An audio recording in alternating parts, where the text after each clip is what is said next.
Hello বন্ধুরা, শাশুড়ি বৌমা রান্নাঘরে তোমাদের সকলকে স্বাগত। আর তোমাদেরকে প্রথমেই জানাই হ্যাপি হোলি। আজ দেখো হ্যাপি হোলিতে শাশুড়ি বৌমা রান্নাঘরে। বৌমা কি করছে?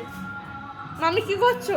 হাই, এই যে সকাল সকাল রান্না করতে বসে গেছি। রং তো খেলাই হয়ে গেছে। হ্যাপি হোলি বন্ধুরা, সবাই ভালো থাকো, ভালো তোমরা সবাই হোলি খেলো, আমরাও সব খেলে নিয়েছি, এখনো খেলবো।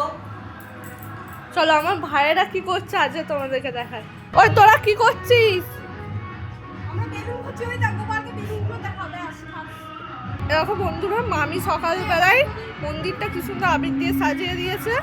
ঠাকুর ঘরটা কি সুন্দর করে সাজিয়েছে, আর ঠাকুরকে ফুল দিয়ে প্রতিদিনই পুজো করা হয়।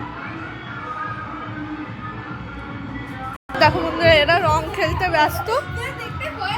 তোমাদের কেমন হোলি কাটছে তোমরা অবশ্যই কমেন্টে জানাবে। আর তোমরাও অনেক এনজয় করো। সবাইকে জানাই হ্যাপি হোলি।